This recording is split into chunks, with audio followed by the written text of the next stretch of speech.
Perfecto. Ahí sí.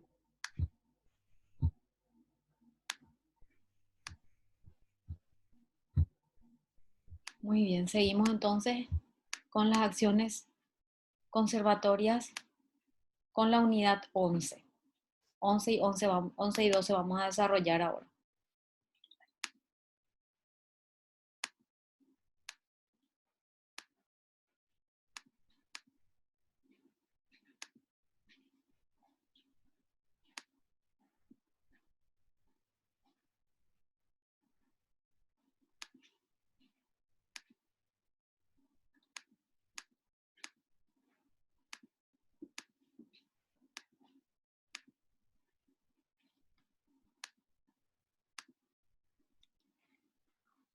Bueno, acciones del acreedor. Dentro de los medios, como dijimos, de nuestro ordenamiento legal, otorga a los acreedores a fin de proteger su crédito, se encuentran las acciones conservatorias. Acciones del acreedor. La primera va unida a la facultad del acreedor de subrogarse en los derechos del deudor para el ejercicio de las obligaciones que le incumben. Cuando éste, desligándose de ellos o de su tutela, se desentiende que la integridad de su patrimonio y de la garantía que éste supone para sus acreedores. Esta sería la subrogatoria u oblicua. Entonces, acción subrogatoria u oblicua. Entonces, se toma, digamos, el lugar de eso es subrogar, toma el lugar de esa persona. Segundo, dice, está destinada a paralizar los efectos de los actos de disposición otorgados por el deudor en fraude de sus acreedores. Es la acción pauliana, en caso de fraude. La tercera y la última especie está destinada a privar de sus efectos a los actos aparentes del deudor, tendientes a burlar los derechos de sus acreedores. Es la acción de simulación, lo que hablábamos hace un rato, ¿verdad? Que la gente disimula a veces entrar en mora, ¿verdad? O vender o declararse insolvente para muchos casos, ¿verdad? Para no honrar sus obligaciones.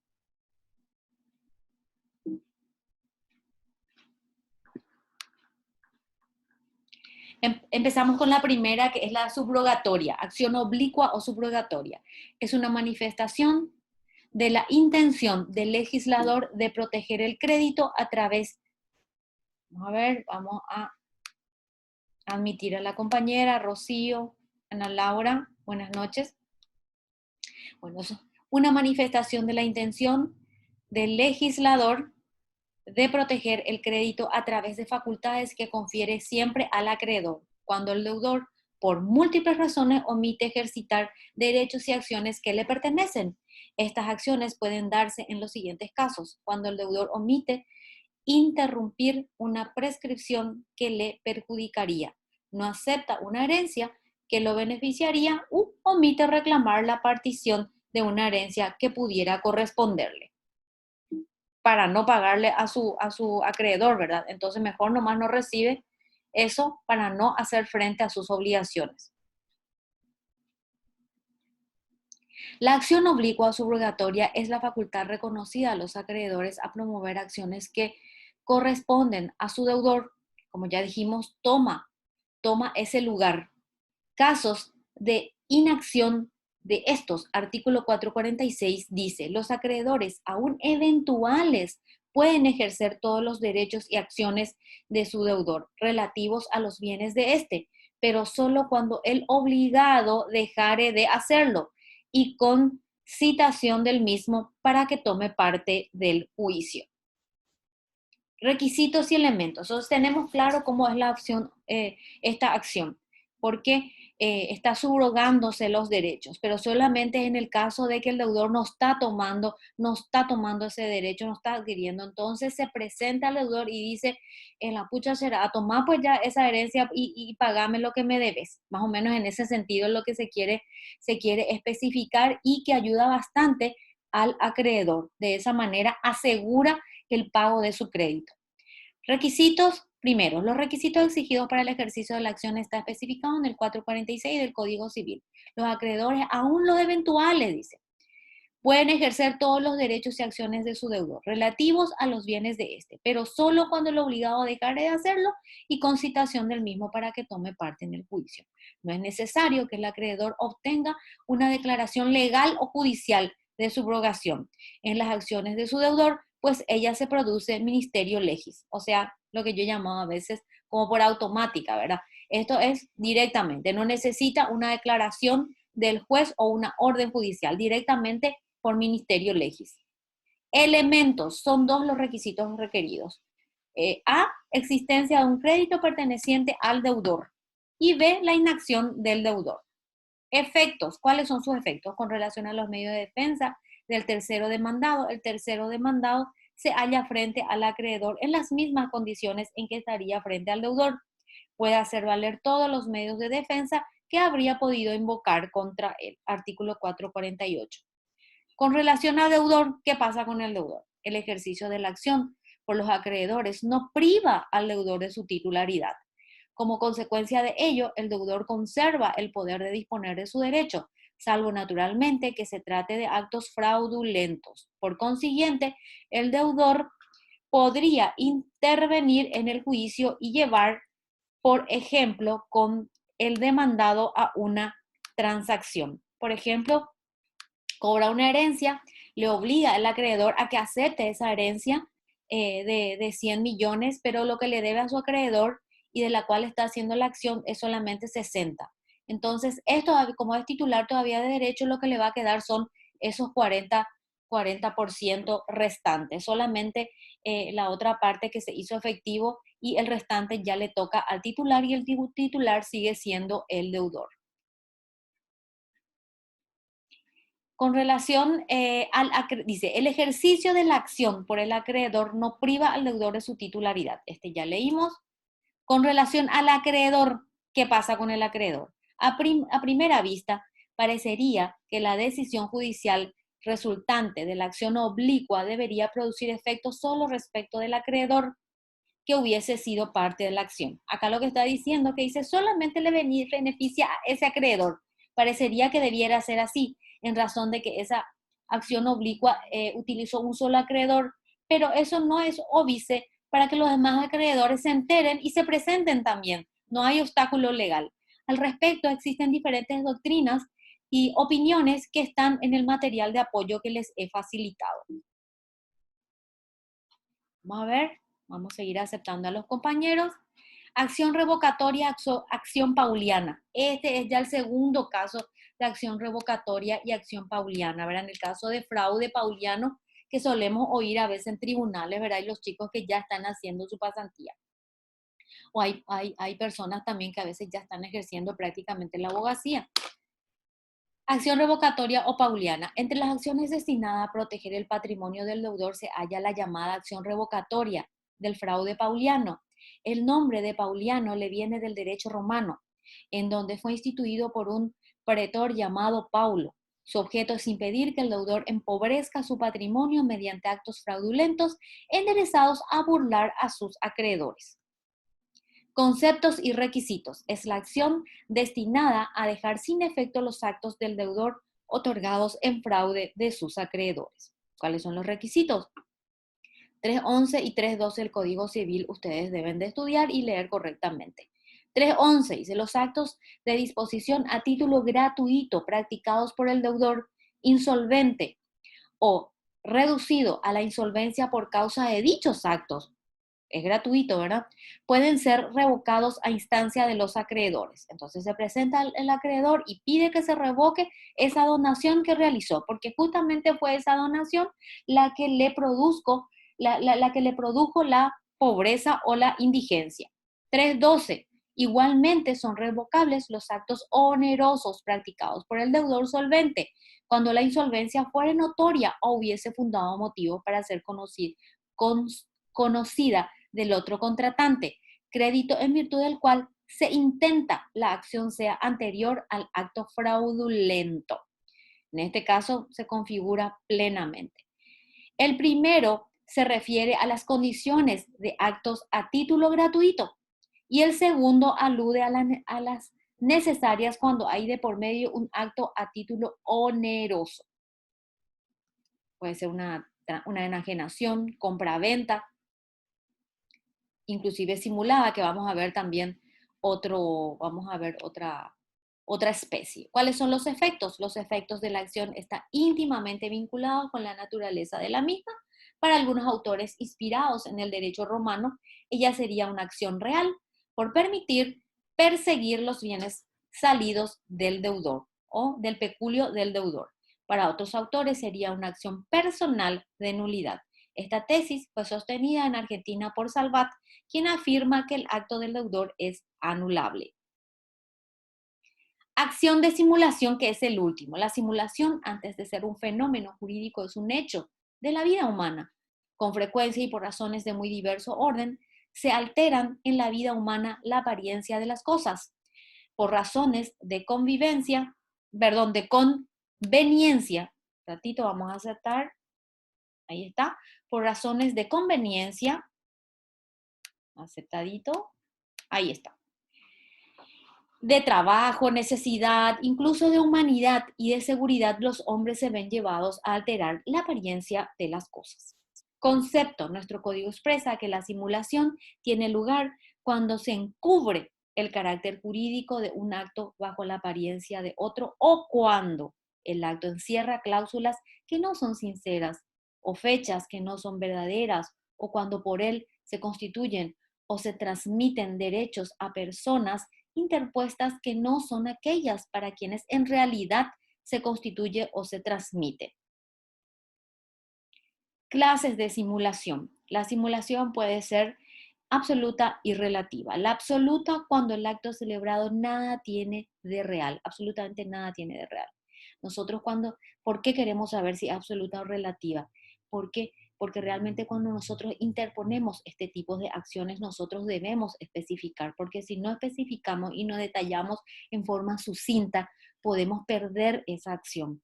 Por lo tanto, se tiene que acercar a lo más posible a la realidad. Y más cuando la doctrina, la jurisprudencia y las normas te dan elementos y herramientas específicas de las cuales utilizar. Bueno, entonces, ejemplo, una persona transfiere un bien inmueble en dominio a través de una escritura pública y al propio tiempo, en un documento separado, manifiesta que no exista,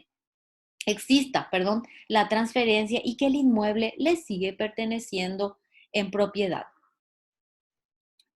Vamos a aceptar ahí. Esa es la absoluta, ya estamos 18. Vamos ahora a la relativa. Cuando bajo el acto aparente existe otro que es real, cuyo verdadero carácter aparece disfrazado por aquel. Ejemplo, el caso de las donaciones que asumen la forma de venta. En este caso hay propiamente dos actos jurídicos. El acto aparente u ostensible, que es aquel que las partes simulan otorgar. El real o verdadero, que permanece en reserva y que el que las partes verdaderamente han querido cumplir. También puede ser lícita o ilícita este tipo de hechos. La simulación puede ser lícita e ilícita. Dice cuando a nadie perjudica y persigue un fin lícito. Ejemplo, un hombre con el fin de proteger a sus futuros herederos de malos administradores las transfiere simultáneamente a un amigo o pariente por el cargo de que éste los restituya a sus herederos cuando estuviese en condiciones de administrarlos o recibirlos, ¿verdad? Y la ilícita, cuando se otorga en perjuicio de terceros o con un fin ilícito. Ejemplo, el primer caso sería cuando se realiza burlar a sus acreedores, aparentemente una insolvencia que no existe en realidad y tendría un fin ilícito cuando se otorgan actos cuyos importes no fueren real y se pretendiera de esta manera burlar los derechos del fisco también. Prueba de la simulación. ¿Cuáles son las pruebas? Entre las partes, ¿cómo se puede probar? Las partes que han otorgado un acto simulado pueden accionar una contra la otra, sea para establecer que ningún acto serio existía entre ellas. En el caso de simulación absoluta, sea para establecer cuál era realmente el acto serio que habían querido celebrar en el caso de simulación relativa. salvo que el acto persiguiera un fin ilícito. Para justificar la existencia de la simulación, las partes deben hacerlo mediante un instrumento conocido con el nombre de contradocumento. Aquí la acción de simulación se dirige contra el otro otorgante o sus sucesores universales. Las partes pueden accionar por simulación aun cuando el acto persiguiera un fin ilícito. Pero en este caso las partes podrán ejercer entre sí las acciones para obtener la nulidad según lo dispuesto en el Código sobre enriquecimiento sin causa, artículo 306, infine y 1817/18. Entonces, con el acto simulado también la otra persona puede incursar en el tema del enriquecimiento sin causa. El contradocumento, el famoso contradocumento. En las acciones, me falta una C ahí, de las partes entre sí, el principio fundamental es que las simulaciones solo pueden ser probadas por contradocumento. Ello se debe a que no es posible dejar librada la interpretación y efecto del acto cualquier tipo de eventualidades. De no existir esta prueba, el contradocumento hablamos, escrita en donde consta la voluntad de las partes, los actos podrán ser atacados con pruebas de mayor o menor solidez, lo que sombraría gran incertidumbre en el mundo de los negocios. De hecho, que una vez que interpongamos nuestra demanda de simulación, podemos probarlo con distintos elementos probatorios, por ejemplo, las testificales, las documentales, absolución de posiciones, de informe, inspección judicial y también, pero sería interesante que también tengamos el contradocumentos. Pruebas por terceros, ¿cómo va a adquirir ese tercero? Puede ser que yo tenga el contradocumento o sepa quién lo tiene, ¿verdad? Pero entre terceros, ¿qué pasa? Vamos a ver. Artículo 310. La prueba de la simulación será admisible sin limitación si la demanda fuere promovida por terceros y cuando fuere destinada a invocar la ilicitud del acto simulado, aunque fuere promovida por las partes. Los terceros, debe decir ahí, los terceros perjudicados por el acto pueden justificar la simulación por todos los medios de prueba a su alcance, lo que estaba manifestando recién. La prueba más corrientemente en estos casos es la de presunción o presunciones, indicios, es decir, aquellos hechos que de una u otra manera demuestren, aunque indirectamente, la existencia de la simulación. Los hechos no deben ser vagos, sino precisos, terminantes. Por ello, la ley revisten el carácter de precisos, graves y concordantes. El magistrado, en cada caso, determinará si los elementos reunidos son suficientes para justificar la existencia del acto simulado. Efectos de la declaración de la simulación. ¿Qué pasa si yo quiero declarar que un acto, si dije que un acto es simulado? ¿Qué es lo que busco? La parte afectada, ¿qué es lo que busca? Artículo 306. Se podrá anular o revocar el acto jurídico cuando por la simulación se perjudica a un tercero o se persigue un fin ilícito. En tal caso, los autores de aquella solo podrán ejercer entre sí las acciones para obtener la nulidad, con arreglo a lo dispuesto por este código sobre el enriquecimiento sin causa. La declaración de simulación conlleva su nulidad, haya sido alegado a ella por las partes o por un tercero. Artículo 306. Prescriptibilidad. ¿Cuánto tiempo tengo yo para solicitar esa acción para la nulidad de ese acto simulado? La prescriptibilidad de la acción es objeto de controversia en la doctrina en nuestro país. De Gasperi, al igual que Ferrara, Planiol y Rippert, entre otros, sostienen sobre la imprescriptibilidad de la acción. A los argumentos expuestos por ellos debe agregarse en nuestro ordenamiento actual la disposición del artículo 658, sobre el cual no prescriben la acción de impugnación de los actos nulos. Vamos a Unidad 12, clasificación por el vínculo. Esta parte ya estamos entrando en las más fáciles. Entonces, es una clasificación por el vínculo. Puede ser principales y accesorias. Dice las principales Se dice que las obligaciones es una principal cuando tiene una existencia por completo independiente y otra es la accesoria cuando su existencia se halla subordinada por razones económicas o prácticas a la existencia de la primera. Fuentes del nexo de accesoriedad, ustedes la van a leer en privado. Bueno, después la otra clasificación es las obligaciones naturales y las obligaciones civiles. Vamos a leer ahora las civiles. Las obligaciones civiles son aquellas que dan derecho a exigir su cumplimiento, o sea, son exigibles o que subsidiariamente concede derechos al resarcimiento económico. Si atendemos a su origen, estas obligaciones pueden provenir de un contrato o de la ley. Ejemplo, obligación entre comprador y vendedor, padres e hijos, obligación. Bueno, ahí seguidamente ya vamos a las obligaciones naturales, que se mezcló un chiquitito, digo bien.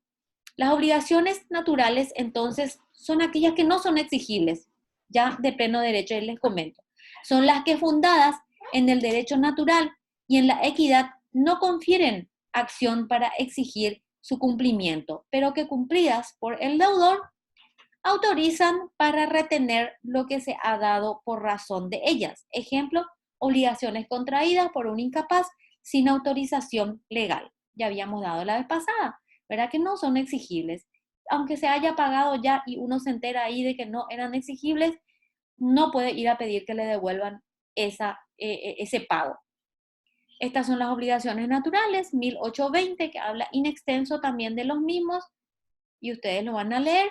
Clasificación por su objeto ahora. Es muy importante por su objeto, vamos entrando en los un poquitito más complicadito, en el sentido de que hay muchas palabras y muchos actos. Desde el punto de vista del objeto, las obligaciones se clasifican en primer lugar en obligaciones de dar, de hacer y de no hacer. Bueno, así las obligaciones de dar, existe el deber de entregar un objeto. Tiene que quedar claro eso para ustedes. Obligaciones de hacer, el deber de prestar un servicio. Y la de no hacer es la de abstención. Clarísimo la tienen que tener ustedes. Obligación de dar. El Código Civil admite 3 clasificaciones de las obligaciones de dar. De dar cosas ciertas, inciertas, no fungibles o de género, y de dar de sumas de dineros. La principal diferencia que existe entre las mencionadas obligaciones en que las obligaciones de dar cosas ciertas, el objeto debe estar determinado individualmente, en cambio, en las otras el objeto está determinado genéricamente. Obligación de hacer, ya dimos hace rato cuál es la obligación de hacer.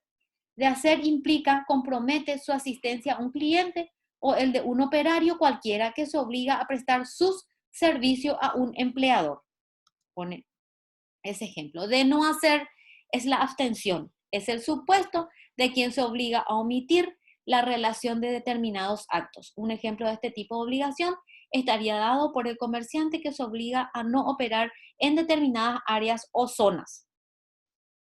Prestación determinada, o sea, obligación de dar cosas ciertas, determinadas, cosas ciertas. Son aquellas que tienen por objeto una o varias cosas individualmente determinadas, ya sea que ellas deban darse en conjunto o alternativamente, como si alguien debiera un campo individualizado o un determinado caballo o una determinada obra de arte. El 463 especifica el mismo.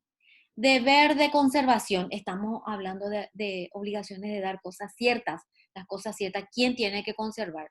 La obligación de dar cosas ciertas impone al deudor 2 deberes fundamentales, al margen de transferir la propiedad, constituir el derecho real o transmitir uno o la tenencia según sea la naturaleza de la obligación, ¿verdad? ¿Qué tiene que hacer? Conservar la cosa prometida, su entrega en tiempo y lugar determinados. La obligación de dar cosas ciertas comporta el deber de conservar la cosa hasta su entrega. Es la única manera que cumpla con la obligación. Y el de entregar la cosa en tiempo y forma o tiempo y lugar determinados en cuanto a la conservación de la cosa del deudor, debe poner en ella los cuidados que debería tener en la misma un buen padre de familia. El comentario del autor. Deber de constituir derechos reales. Cuando hay una obligación, un deber de constituir derechos reales. Una hipoteca, por ejemplo. Si es sobre muebles, una prenda. Cosas muebles, cosas inmuebles. 464. Si la prestación consiste en la entrega de un inmueble, la obligación será válida solo cuando un inmueble fuere individualmente determinado o determinable. Aumento de la contraprestación de la cosa que debe transferirse. ¿Qué pasa si aumenta la contraprestación de la cosa que debe transferirse? ¿Para quién es el remanente? Si la obligación fuere dar cosas ciertas para transferir solamente el uso de ellas, los derechos se reglarán por normas relativas a la locación de las cosas. Aquí el deudor está obligado a entregar la cosa en buen estado. Si durante el cumplimiento de la cosa se destruye o se deteriora, el contrato queda resuelto. Y lo mismo ocurrirá, ahí vemos, ¿sí? Si el locatario, ahí entramos, perdón. Sí, si durante el cumplimiento de la cosa se destruye o se deteriora el contrato, pues queda resuelto, o sea, se extingue. Y lo mismo ocurrirá si el locatario se viera impedido por caso fortuito de usar o gozar de la cosa. En el caso de tenencia, rigen las disposiciones referentes al depósito. ¿Qué pasa con las mejoras ahora? Las mejoras habla el 465. Si la cosa deba ser transferida a título oneroso para constituir dominio o usufructo, por ejemplo, que es un derecho real sobre cosa ajena, o derecho de uso o habitación, mejorare o aumentare después de constituir la obligación por hechos ajenos, no al deudor, y aunque fuere sin desembolso alguno, podrá exigir un suplemento proporcional de la contraprestación, o sea, la mejora para el deudor. En caso de disconformidad del acreedor, la obligación quedará disuelta. Los aumentos o mejoras por hechos del deudor posteriores al contrato no dan lugar a derecho alguno. De restituir al propietario. Este es otro hecho que vamos a estudiar, que es la devolución, restituir al propietario. ¿Qué es lo que debe restituir? Si hubiere mejoras, tal como se describió en el párrafo anterior, y no hubiere conformidad,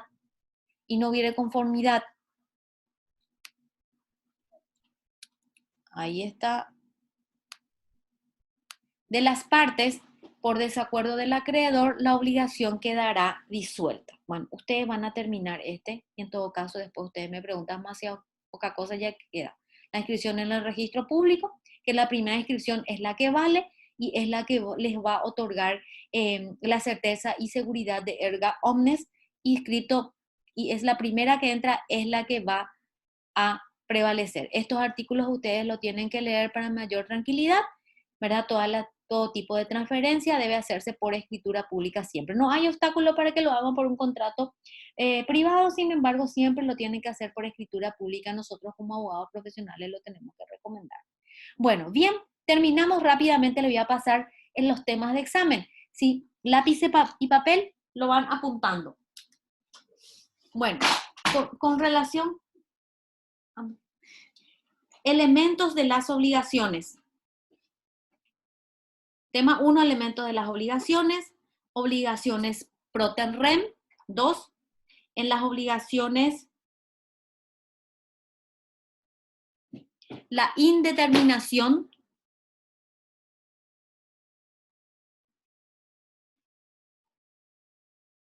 Resarcimiento de daño y perjuicio causados a otra persona. Van a hablar un poquitito, van a leer un poquitito y especificar sobre la doctrina de Pontier, Ernst, Lauren, Marcel Planiol.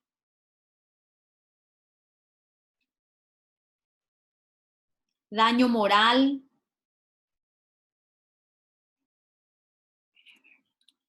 ¿Sí? ¿Sí? Teoría del riesgo creado. El 424 del Código Civil.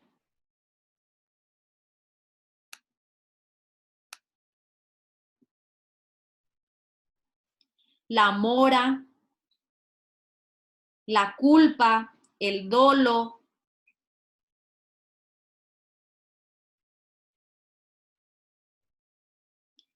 El artículo 1856, estimación del daño. Momento para apreciar el daño. Ejecución forzada en las obligaciones de dar. Ejecución forzada en las obligaciones de hacer.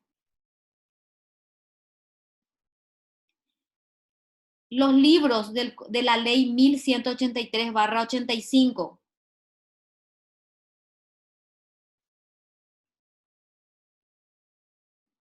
Artículo 418.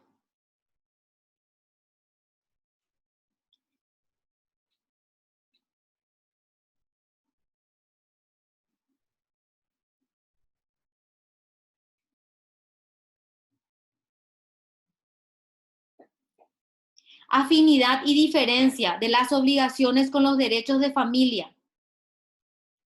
Elementos de las obligaciones. Capacidad de hecho, capacidad de derecho.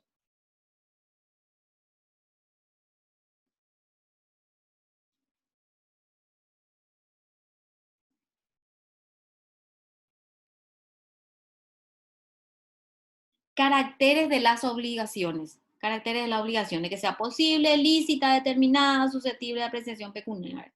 Y eso nada más. ¿Les parece? 20 preguntas. Solo 20 preguntas que le van a aparecer en el examen. Clarísimos están, súper sencilla, ¿les parece? Gracias, profe. Por nada. Cualquier cosa vamos a estar en... ¿Cómo? La asistencia estuve probando de marcar y no me salía. No sé Yo voy a si marcar vale. ahorita. Sí, pero está marcado como para que ustedes lo puedan hacer también. Pero yo voy a verificar ahora. Tienen tiempo hasta creo que hasta las 9:30, 10 más o menos para marcar su asistencia, los que quieren, los que deseen o pueden. Si no, yo voy a hacer enseguidita. Voy a probar. No está habilitada nomás, profe, como para enviar asistencia. Sí. Yo entré a mirar, profe, yo entré a mirar y no está algo cargado como para darle autograbado. No está luego la fecha de hoy, 21/05, no figura luego. No figura. Y bueno, voy a ver, pero sí yo creé y además les avisé. Yo creé y le avisé. Nadie pudo marcar su asistencia. No figura luego, profe. Puedo enviar una foto al grupo. No figura luego. Qué notable. Voy a verificar y voy a crear entonces ahora mismo y voy a dar 2 o 3 horas para que puedan marcar la asistencia. Bueno. ¿Les parece? Sí. Perfecto. Bueno, terminamos entonces con esto las clases. Cualquier duda, vamos a seguir en contacto. ¿Les parece? Podemos en el grupo de WhatsApp, bueno, si me quieren enviar mensaje o vamos a ir repasando luego realmente si hay algún tipo de duda. Les deseo éxito para sus demás exámenes. Gracias, profe. Buenas noches. Buenas noches.